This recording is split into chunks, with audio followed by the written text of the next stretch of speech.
అందరికీ నమస్కారం. ఆ వీడియోలో ఉన్న ఆ మహిళను నేనే. నేను రైల్వే కోడూరులో గవర్నమెంట్ జాబ్ చేస్తూ ఉంటాను. గత సంవత్సరంన్నర ముందు జూన్ 14, 2024లో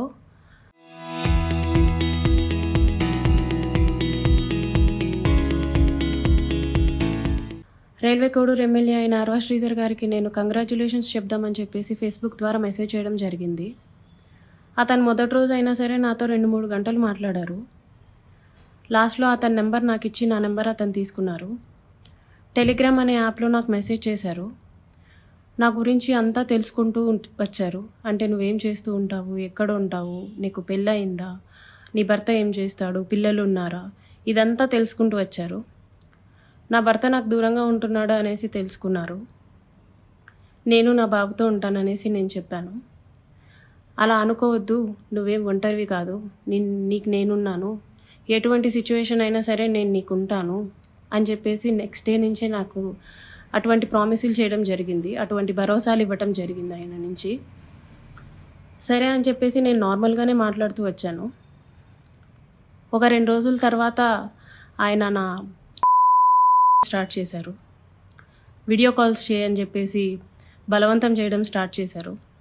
ఇదంతా కరెక్ట్ కాదండి అనేసి నేను అన్నప్పుడు అతను చాలా ఫాస్ట్గా టర్న్ అయిపోయి సీరియస్ అయిపోయి నన్ను బెదిరించడం జరిగింది. ఇది నా కోడూరు, నా నియోజకవర్గం, నువ్వు ఒక చిన్న ఎంప్లాయీవి, నీకు ట్రాన్స్ఫర్ చేయాలన్నా సరే నేనే దిక్కు, నీ మీద ఎంక్వైరీలు వేయిస్తాను, నీ కొడుకు నువ్వు ఒక్కరే ఉంటారు, జాగ్రత్త మరి చూసుకో అని చెప్పేసి బెదిరించడం జరిగింది. అయినా కూడా నేను పంపలేదు. కానీ దాని తర్వాత నుంచి కలుద్దామని చెప్పేసి నన్ను చాలా టార్చర్ చేయడం జరిగింది. కలుస్తావా లేదా అని చెప్పేసి బెదిరించడం జరిగింది.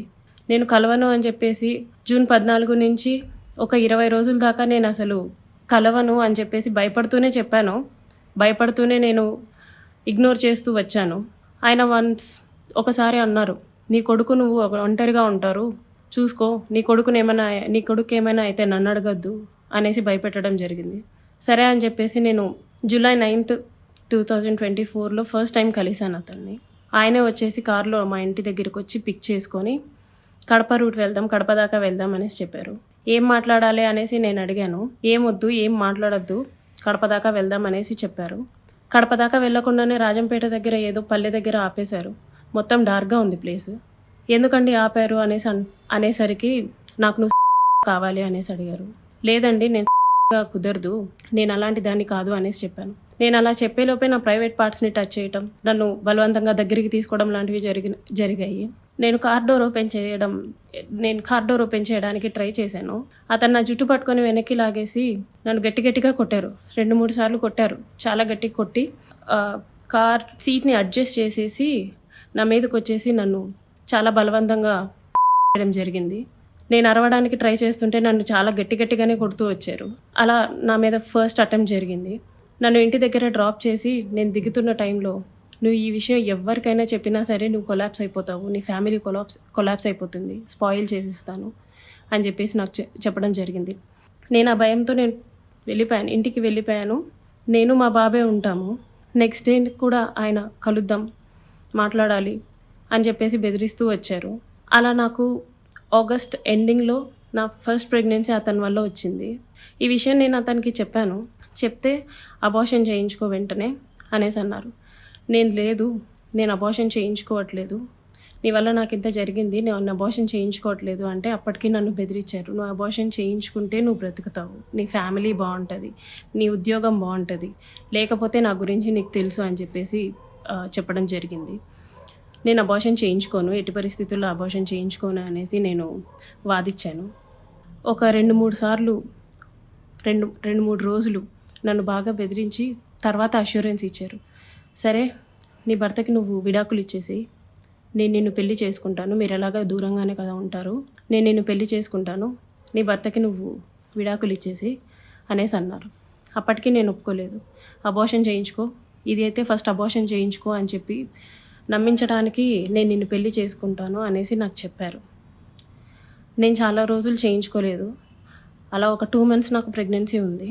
దాని తర్వాత ఇంకా ఆయన కంటిన్యూస్గా బెదిరిస్తూ, ఇంటికి వచ్చి కొడుతూ, చేయించుకుంటావా లేదా అని చెప్పేసి టార్చర్ చేస్తూ, ఫైన్ డే నేను అబార్షన్ చేయించుకున్నాను. ఆయన మాటలు నమ్మి నన్ను పెళ్లి చేసుకుంటానని ఆయన ఇచ్చిన అష్యూరెన్స్‌ని నేను నమ్మి నేను అబార్షన్ చేయించుకున్నాను. ఇలా ఈ 1.5 ఇయర్‌లో నాకు 5 అబార్షన్స్ అయ్యాయి ఆయన వల్ల. ఎప్పుడూ మా ఇంటికి రావటం, నాకిష్టం లేదు అని చెప్పినా సరే నన్ను బలవంతంగా బయటికి తీసుకెళ్ళో, లేకపోతే ఇంట్లోనో నన్ను కొట్టి, మా వాళ్ళని బూతులు తిట్టి, చాలా రకంగా నన్ను అటెంప్ట్ చేయడం జరిగింది. నాకు తెలియని విషయం ఏంటంటే, ఆయన నాకు తెలియకుండా మా వాళ్ళ నెంబర్స్, మా వాళ్ళ కాంటాక్ట్ డీటెయిల్స్, ఇంటి అడ్రస్లు ఇవన్నీ కనుక్కొని నా భర్తకి కాల్ చేసి, "నువ్వు ఆ పిల్లకి విడాకులు ఇవ్వాలి. విడాకులు ఖచ్చితంగా ఇవ్వాలి. లేకపోతే నిన్ను, నీ ఫ్యామిలీని, నీ కొడుకుని ఎవరిని వదలను. అందరినీ" అనేసి బెదిరించడం జరిగిందంట. ఇది నాకు తెలీదు. ఈ విషయం నాకు తెలీదు. నా భర్త నన్ను తర్వాత కాల్ చేసి అసలు ఏం జరుగుతుంది అక్కడ అనేసి అన్నారు. ఇలా జరుగుతుంది అనేసి నేను మా ఇంట్లో వాళ్ళకి చెప్పాను. ఇలా రోజు ఇంటికి వస్తున్నాడు, నన్ను కొడుతున్నాడు, నన్ను టార్చర్ చేస్తున్నాడు, ఫిజికల్లీ నన్ను చాలా వాడుకుంటున్నాడు అనేసి నేను చెప్పి ఏడ్చాను. వాళ్ళందరూ నాకు దూరం అయిపోయారు. నీ ఇష్టం వచ్చింది నువ్వు చేసుకో అనేసి నన్ను తిట్టేసి నాకు చాలా దూరం అయిపోయారు.